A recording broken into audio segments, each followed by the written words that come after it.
गरीब किसान की जादुई गर्भवती काली गाय।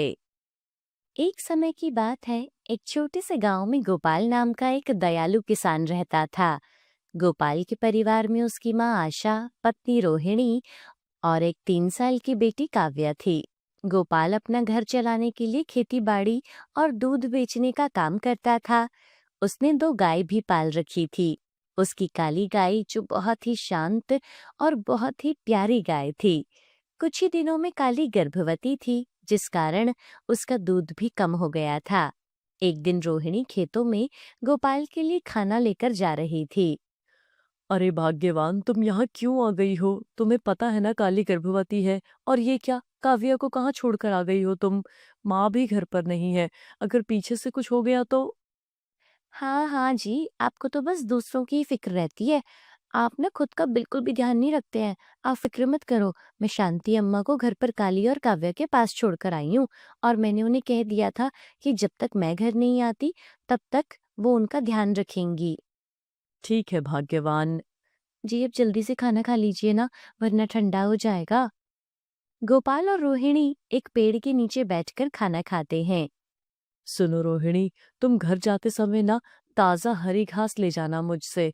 अभी मुझे ज्यादा टाइम लगेगा खेतों में। जी ठीक है। गोपाल फिर से अपने खेतों में काम करने लग जाता है, और इधर रोहिणी भी घास लेकर घर की तरफ आ जाती है।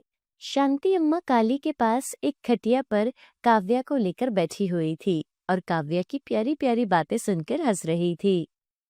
अरे बहू, तू आ गई।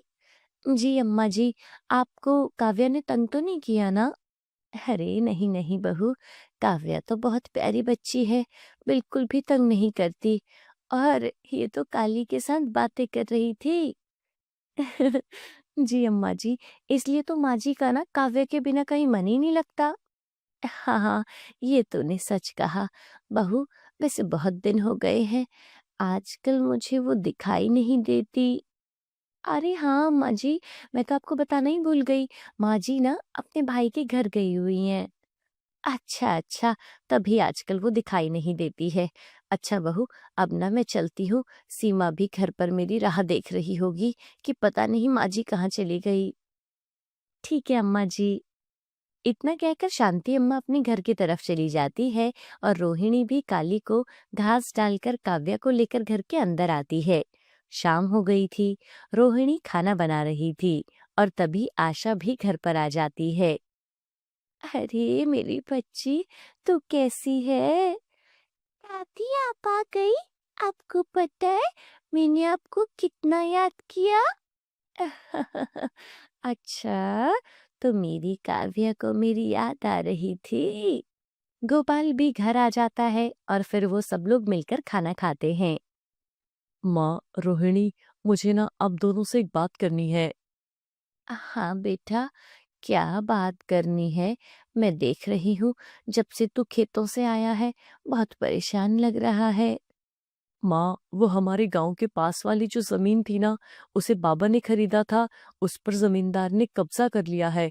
और जब मैंने उससे पूछा तो उन्होंने कहा कि तुम्हारे पिता ने मुझसे कर्जा लिया था और वो कर्जा नहीं लौटा पाए थे। हाँ बेटा, तेरे पिताजी ने उस लालची जमींदार से कर्जा तो लिया था, पर जहां तक मुझे याद है उन्होंने वो कर्जा उतार दिया था। फिर उस जमींदार ने हमारी जमीन को कैसे हड़प लिया। कोई बात नहीं बेटा, मैं उनसे बात करूंगी कि ऐसे कैसे वो हमारी जमीन पर अपना कब्जा कर सकते हैं। माँ, उनसे बहस करने से कोई फायदा नहीं है। वो तो बेईमानी कर रहा है और उसके आदमियों ने भी धमकी दी है कि अगर कोई भी गांव से बाहर जाकर शिकायत करेगा तो वो उसे नहीं छोड़ेगा। मैं कुछ भी नहीं कर सका माँ। कोई बात नहीं बेटा, उसके पापों का हिसाब तो भगवान ही करेंगे। उसके बाद सब लोग सो जाते हैं, और अगली सुबह ये लो चंदा, काली हरी हरी घास खाओ। इसके बाद गोपाल चंदा गाय का दूध निकालकर बेचने के लिए चला जाता है। गांव में दूध बेचकर गोपाल अपने घर आता है। अरे रोहिणी, जल्दी से खाना बांध दो। आज खेतों में बहुत सारा काम है। और हाँ, काली को देखते रहना। आज मुझे काली की तबीयत कुछ ठीक सी नहीं लग रही थी। जी ठीक है। गोपाल खाना लेकर अपने खेतों की तरफ आ जाता है। खेत में आकर गोपाल देखता है कि जमींदार और उसके आदमी उसके खेत में खड़े हुए थे। गोपाल जल्दी से उनके पास जाता है। क्या हुआ जमींदार जी, आप यहाँ मेरे खेत में क्या कर रहे हैं? तुम्हारा खेत था, अब ये मेरा हो गया है। गोपाल उसकी बात सुनकर हैरान हो जाता है। ये आप कैसी बातें कर रहे हैं जमींदार जी? आप मेरे खेत को अपना खेत कैसे बता सकते हैं? जमींदार उसे जमीन के कागज दिखाता है। ये देखो, इस पर साफ साफ लिखा है कि तुमने मुझसे उधार लिया था और जिसे तुम चुका नहीं पाए थे, और अब तुमने अपनी मर्जी से ये जमीन मेरे नाम कर दी है। ये आप क्या कह रहे हैं? कौन सा उधार, और मैंने कब अपनी जमीन आपके नाम की? आप तो हमारे साथ बेईमानी कर रहे हैं। मैं अभी थाने में जाकर आपकी शिकायत करूंगा। अच्छा, तो तू हमारी शिकायत करेगा? अरे देख क्या रहे हो, तोड़ दो इसकी हड्डियां, चलने लायक ना रहे ये। जमींदार के आदमी गोपाल को बहुत बुरी तरह मारकर चले जाते हैं और शाम हो गई थी। गोपाल के घर न आने के कारण रोहिणी और उसकी माँ बहुत घबरा जाते हैं। माँ जी, आज पता नहीं ये कहाँ रह गए, अभी तक घर नहीं आए। रुक बहू, मैं जाकर देखती हूँ। आशा के इतना कहते ही मोहन गोपाल को घर लेकर आता है, लेकिन उसके सर पर पट्टी बंधी हुई थी, जिसे देखकर आशा और रोहिणी दोनों घबरा जाती हैं। अरे मोहन बेटा, ये क्या हो गया गोपाल को? ये चोट कैसे लगी जी आपको? मोहन उनको सारी बात बताता है। अरे उस जमींदार ने ठीक नहीं किया हमारे साथ, उसका बदला तो भगवान जरूर लेगा उससे। रात हो गई थी, तभी अचानक से मौसम खराब हो जाता है और काली भी जोर जोर से रंभाने लगती है। उसकी आवाज सुनकर गोपाल अपने कमरे से बाहर आता है। अरे बेटा, तू क्यों उठ गया? तू आराम कर ले, बहू गई है घर के बाहर। तभी रोहिणी की आवाज आती है और वो दोनों भी उसके पास चले जाते हैं। क्या हुआ बहू, तू इतना घबराई हुई क्यों है? माँ, मुझे लगता है काली माँ बनने वाली है, पर काली इतना कांप क्यों रही है? माँ जी, मुझे तो बहुत डर लग रहा है, कहीं हमारी काली के साथ कुछ गलत तो नहीं हो जाएगा ना? अरे बहू, शुभ शुभ बोल, ये कैसी बातें कर रही है? काली बहुत ही पीड़ा में होती है और तभी उस पर एक दिव्य रोशनी पड़ती है। कुछ देर के बाद काली एक सुंदर सी बच्चिया को जन्म देती है। काली की बच्चिया को देखकर वो लोग बहुत खुश होते हैं। गोपाल काली के सर पर हाथ रखकर उसे सहलाने लगता है। काली, तुम्हें नहीं पता कि हम सब कितना खुश हैं। कि तभी काली बोल पड़ती है। मालिक, आप लोगों ने मेरी बहुत अच्छे से सेवा की है। काली को बोलता सुन तीनों डर जाते हैं। अरे काली, तू बोल सकती है, तेरे अंदर कहीं कोई आत्मा तो नहीं आ गई? नहीं नहीं रोहिणी, आप सभी मुझसे भयभीत न होइए, मेरे अंदर कोई आत्मा नहीं है। आप लोगों की वजह से ईश्वर ने मुझे ये दिव्य शक्ति दी है कि मैं आपकी तरह बोल सकती हूँ। और ये मेरी बच्चिया है, ये कोई साधारण बच्चिया नहीं, ये एक जादुई बच्चिया है। भगवान ने इसे आप लोगों की मदद करने के लिए भेजा है। क्या तुम सच कह रही हो काली? काली, अब हम तुम्हारी सेवा पता नहीं कर भी पाएंगे या नहीं। जमींदार ने हमारी सारी जमीन पर कब्जा कर लिया है। अब तो मुझे हमारे खुद के खाने की भी चिंता सता रही है। मालिक, आप चिंता न करें, आप मेरे दूध को बेचकर अपना घर चला सकते हैं और उस लालची जमींदार को तो मैं अच्छे से सबक सिखाऊंगी। अगली सुबह गोपाल काली का दूध निकालता है और काली उसे 4 बाल्टी भरकर दूध देती है। बस बस काली, मेरे लिए इतना दूध काफी है। मुझे ज्यादा दूध का लालच नहीं है। नहीं नहीं मालिक, आप लोगों का मुझ पर बहुत एहसान है। अब तो मेरा भी फर्ज बनता है कि मैं आप लोगों के मुश्किल समय में आपकी मदद कर सकूं। गोपाल दूध बेचने के लिए चला जाता है और कुछ ही देर में उसका सारा दूध बिक जाता है। ऐसे ही कुछ ही दिनों में गोपाल की भी एक अपनी अलग पहचान हो गई थी। गांव में उसने काली का दूध बेचकर नई जमीन खरीद ली थी और अब उसके पास पैसों की कोई कमी नहीं थी। पर ये बात किसी को हजम नहीं हो रही थी। अरे ओ हरिया, ये गांव में आजकल गोपाल की बहुत चर्चा हो रही है। बात क्या है? वो मालिक गोपाल गांव का सबसे अमीर आदमी होता जा रहा है। क्या? लेकिन ऐसा कैसे हो सकता है? अरे मालिक, मैंने गांव वालों को बात करते हुए सुना था कि उसके घर पर जादुई गाय है। उसी की मदद से उसने नई जमीन भी खरीद ली है। जादुई गाय? अगर ये गाय मुझे मिल जाए तो मैं तो उससे सारी अपनी इच्छाओं को पूरा करवा लूंगा। अरे हरिया, हम लोग ना आज रात को ही उसकी गाय चुरा लेंगे। चलो अब तुम तीनों आराम कर लो, मैं अभी चलता हूँ सोने के लिए। उसी रात जमींदार अपने आदमियों के साथ गोपाल के घर आता है। अरे हरिया, जल्दी कर, कहीं कोई आ ना जाए। हरिया काली को खोल लेता है और वो लोग उसे अपने साथ ले आते हैं। जैसे ही जमींदार उसे अपने बाड़े में बांधने लगता है, तभी काली उसे जोरदार टक्कर मारती है। अरे मर गया रे, इस गाय ने तो मेरी कमर ही तोड़ दी। अरे तेरी इतनी हिम्मत, तूने मेरे मालिक को मारा। काली हरिया और बिरजू को भी टक्कर मारकर दूर गिरा देती है। अरे मालिक, मुझे तो लगता है ये गाय हमें मार देगी। काली उनको फिर से मारती है और वो लोग दर्द के मारे करहाने लगते हैं। तुम्हें क्या लगा था लालची जमींदार? तेरे पापों का घड़ा भर चुका है। अब तुझे कोई नहीं बचा सकता। तू बेकसूर लोगों की जमीन हड़प लेता है, फिर उनको मारता है। अब तुझे मुझसे कोई नहीं बचा सकता। काली उनकी बहुत बुरी हालत कर देती है और कुछ ही देर में सुबह हो जाती है और गोपाल को पता चलता है कि उसकी गाय जमींदार ने चुरा ली है। गोपाल गांव वालों और पुलिस को लेकर जमींदार के घर जाता है और वहां जाकर देखते हैं कि काली ने उनकी बहुत बुरी हालत कर दी थी। अरे गोपाल, मुझे बचा ले इस गाय से, ये तो मेरी जान लेने पर ही तुली हुई है। पुलिस जमींदार को गिरफ्तार कर लेती है और सभी लोगों को उनकी जमीन वापस मिल जाती है। इसके बाद गांव में जमींदार की जाति खत्म हो जाती है। क्या मैं बच्चिया को घास खिला दूं? नहीं नहीं काव्या, ये सिर्फ अपनी माँ का दूध पीती है, वो घास नहीं खा सकती है। पर पापा, इसके तो दांत आ गए हैं, तो फिर ये घास क्यों नहीं खा सकती? सब लोग काव्या की बातों पर हंसने लगते हैं और इसी तरह से गोपाल अपनी काली गाय और उसकी बच्चिया के साथ हंसी खुशी रहने लगता है। शांतपुर गांव में मीरा नाम की एक लड़की रहती थी। उसकी उम्र महज 15 साल की थी और वो घर का सारा काम करती थी और रोज जंगल से लकड़ियां काट कर लाती थी। मीरा की माँ लंबे समय से एक रोग से ग्रस्त थी, जिस कारण घर की सारी जिम्मेदारी अब मीरा पर ही थी। एक रोज जब मीरा जंगल से लकड़ियां लेकर वापस घर की ओर आ रही थी, तब रास्ते में दो औरतें आपस में बातें कर रही थीं।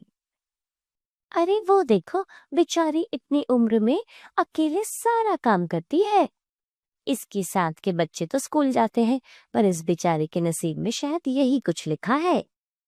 अरे इसके पैदा होते ही इसके पिता चले गए थे और अब माँ ने भी खाट पकड़ ली है। न जाने कैसा भाग्य लिखवा कर आई है ये लड़की। उनकी बात सुनकर मीना अपने घर चली आती है और घर जाकर चूल्हा जलाती है और उस पर खाना पकाती है। मैंने खाना बना दिया है, चलो उठकर खाना खा लो, फिर समय पर दवाई भी खानी है।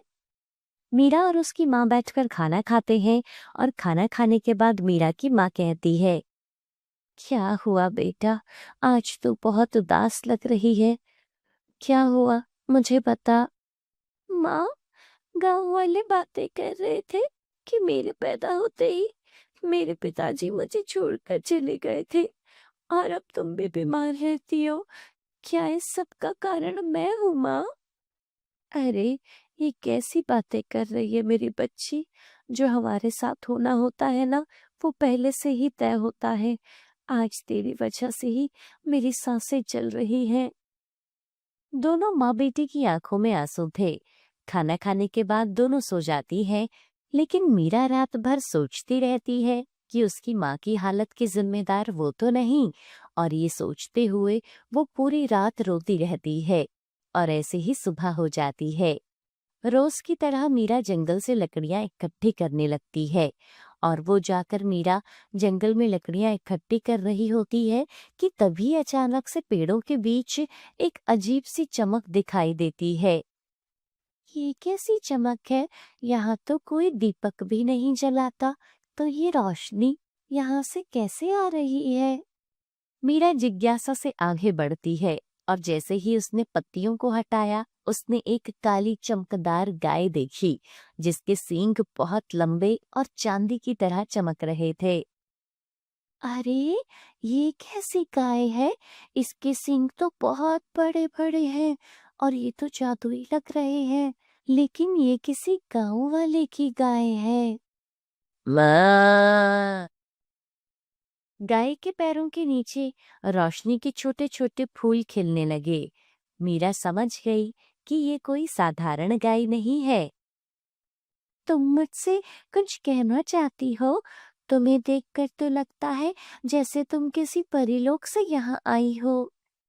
गाय के लंबे सींग हल्के से चमके और अचानक उसके सामने एक मिट्टी का बर्तन प्रकट हुआ। ये बर्तन अचानक कहाँ से आया? अरे, तुम तो सच में जादू करती हो, लेकिन ये तुमने कैसे किया? गाय बर्तन में दूध देने लगी और दूध चांदी जैसी रोशनी की तरह चमक रहा था। अरे, ये क्या? ये कोई चमत्कारी दूध है? क्या ये दूध मैं अपनी बीमार माँ को दे सकती हूँ? माँ। मीरा जादुई दूध लेकर पहुंची अपने घर, जहां उसकी बीमार माँ लेटी हुई थी।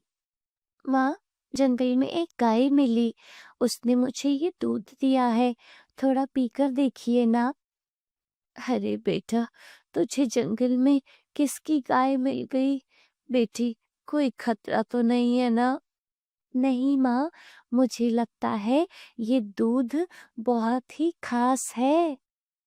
उसकी माँ ने दूध पिया और पल भर में उनका चेहरा चमक उठा। मीरा, मेरी तकलीफ जैसे उड़ गई मेरी बच्ची। मुझे तो ऐसा लग रहा है जैसे कि मुझे कभी कोई बीमारी ही नहीं थी। अरे, ये तो सच में जादुई दूध है बेटी। माँ, मैंने कहा था ना, ये गाय जादुई है। उसके ये लंबे लंबे सींग थे और वो भी चांदी की तरह चमकदार। मीरा की माँ की ठीक होने की खबर पूरे गांव में फैल गई। लोग उसकी झोपड़ी पर आने लगे। अरे शांति, तो बिल्कुल ठीक लग रही है। ऐसी कौन सी दवाई तूने खा ली जो पल भर में ये चमत्कार हो गया? ये किसी दवाई का चमत्कार नहीं, बल्कि उस जंगल में रहने वाली गाय का जादू है। क्या? जंगल की जादुई गाय? हाँ, ये उसी गाय के दूध का चमत्कार है। हमारी फसलें सूख रही है, क्या गाय मदद कर सकती है? हाँ, गाय सबकी मदद करती है, आप चिंता मत करो। और मीरा फिर से जंगल में गई और उस गाय से गांव की भलाई के लिए दूध मांगा।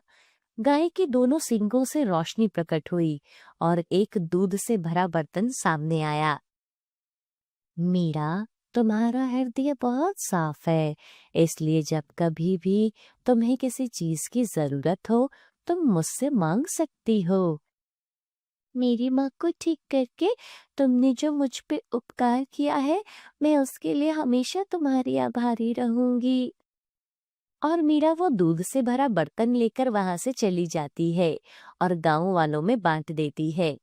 जो बीमार था, उसका दूध पीते ही वो ठीक होने लगे और कुछ किसानों ने तो दूध का छिड़काव अपनी खराब फसलों पर किया, जिससे उनकी फसल भी बहुत ही हरी भरी हो गई। पूरे गांव में खुशहाली का माहौल था, लेकिन गांव का लालची व्यापारी गिरधारी लाल ये सब देखकर जलने लगा। अरे धनिया, ये गांव में क्या हो रहा है? सभी लोग अपना उधार चुकाकर चले गए। अगर सभी गांव वालों की फसलें अच्छी होने लगी तो मुझसे कर्जा कौन लेगा और ब्याज कौन भरेगा? मालिक, मैंने सुना है कि गांव में लोग किसी दवाई का इस्तेमाल कर रहे हैं जिससे उनकी फसल पर कीड़ा नहीं लगता और फसल भी अच्छी होती है। अरे, ऐसी कौन सी संजीवनी बूटी इनके हाथ लग गई? मुझे तो शक है कि माजरा कुछ और ही है। जाओ और जल्दी से पता लगाओ कि असल में बात क्या है, जिसकी वजह से लोग अभी से दिवाली मनाने लगे हैं। धनिया गांव में जाता है और गांव वालों से बातचीत करके सारी बात का पता करता है। अरे भाई, ये तुम क्या बोल रहे हो? दूध पीने से सभी बीमारियां ठीक हो जाती हैं? हाँ धनिया भाई, अगर इसका इस्तेमाल फसल पर किया जाए ना तो फसल भी बर्बाद नहीं होती। चाहे आंधी तूफान ही क्यों ना आ जाए, लेकिन फसल खराब नहीं होगी। अरे लेकिन ये दूध बेचता कौन है? अरे वो अपनी मीरा बिटिया है ना, वही ये दूध लाती है।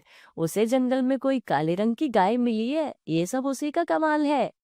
धनिया जल्दी से गिरधारी लाल के पास जाता है और उसे सारी बात बताता है। ऐसी जादुई गाय, वो भी एक गरीब लड़की के पास। अगर ये गाय मेरी हो जाती तो मैं सोना बरसा देता। मालिक लोग कहते हैं गाय जंगल में रहती है, क्यों ना हम उसे जंगल से चुरा ले आए। हाँ, तो आज रात ही उसे पकड़ कर लाते हैं। गिरधारी लाल अपने नौकर के साथ काली गाय की तलाश में निकल पड़ता है। जंगल में चलते चलते उन्हें दूर झाड़ियों से तेज रोशनी दिखाई देती है। देखिए मालिक, जरूर वहां वो चमत्कारी गाय ही छुपी हुई है। अरे धनिया, जल्दी से चलो, कहीं वो वहां से भाग ना जाए। गिरधारी लाल वहां जाकर देखता है कि गाय के सींग चांदी के जैसे चमक रहे थे। अरे इसके तो सींग भी चांदी के हैं, इन्हें तो मैं काट कर बाजार में बेच दूंगा, इसके मुझे बहुत अच्छे पैसे मिल जाएंगे। अरे ये गाय नहीं, करोड़ों का खजाना है। अरे धनिया, देखता क्या है, चल जल्दी से इसके गले में रस्सी बांध। रात के अंधेरे में धनिया उसके गले में रस्सी बांधता है और उसे खींच कर ले जाने लगता है। चलो, आज से तुम मेरी अमीरी का रास्ता बनोगी। उसी समय मीरा को एक हल्का जादुई कंपन महसूस होता है। अरे ये क्या, लगता है गाय मुसीबत में है। मुझे जल्दी से जंगल जाना चाहिए, कहीं गाय खतरे में तो नहीं। और वो तेजी से जंगल की ओर भागती है। मीरा देखती है कि गिरधारी लाल गाय को खींचकर ले जाने की कोशिश कर रहा है। रुकिए, गाय को छोड़ दीजिए। अरे चुप, ये गाय अब मेरी है, मैं इसे बेचकर करोड़पति बन जाऊंगा। ये गाय किसी की संपत्ति नहीं है, ये सबकी मदद करती है। तुम इसे यहाँ से नहीं ले जा सकते। मैं सभी गांव वालों को बता दूंगी कि तुमने हमारी गाय चुरा ली है। अरे जा जा, पूरे गांव में किसी की हिम्मत नहीं जो मुझे आंख दिखा सके। जा बता दे जिसको बताना चाहती है। तभी गाय के लंबे सींग अचानक तेज रोशनी फैलाने लगे और पूरा जंगल उजाले से भर गया और जादुई दीवार गिरधारी लाल और उसके नौकर के चारों ओर खड़ी हो गई। अरे ये क्या हो रहा है? अरे ये मुझे चारों तरफ दीवार क्यों दिखाई दे रही है? लालच करने वाला मेरा रक्षक नहीं बन सकता। तुम जैसा लालची इंसान मुझे कहीं नहीं ले जा सकता। बेवकूफ इंसान, तूने अभी तक मेरी शराफत देखी है, मेरा गुस्सा नहीं देखा। और गाय सेठ को अपने सींग पर उठा उठाकर मारने लगती है और दर्द के मारे सेठ चिल्लाने लगता है। अरे कोई मुझे इस पागल गाय से बचाओ। अरे इसने तो मेरी कमर तोड़ दी, कोई मुझे बचाओ इससे। गाय उसे उठाकर दूर फेंक देती है। अचानक गाय का शरीर रोशनी में बदलने लगा और उसके स्थान पर एक सुंदर देवी प्रकट हुई। देवी माँ, आप? हाँ पुत्री, मैं श्रापित होकर गाय बनी थी। एक ऋषि के श्राप के कारण मैं सालों से गाय के रूप में भटक रही थी, लेकिन तुम्हारी दया, सच्चाई और निडरता ने मुझे मुक्त किया है। मैंने तो बस सही काम किया। मैं चाहती हूँ कि दुनिया में सभी लोग खुश और सुखी रहें। और इसी के लिए मैं तुम्हें आशीर्वाद देती हूँ, तुम्हारे गांव में कभी दुख नहीं आएगा। देवी माँ फिर से गाय का रूप लेकर आसमान में चमकते बादलों के बीच विलीन हो गई। मीरा, सदा सुखी रहो, कभी नहीं भूलूंगी। गांव फिर से खुशहाल होने लगा, फसलें लहलाने लगी, बारिश समय पे होने लगी और लोग शांत जीवन जीने लगे। मीरा की दया ने पूरे गांव को बचा लिया। सच्चे दिल से किया काम हमेशा जादू बनकर लौटता है।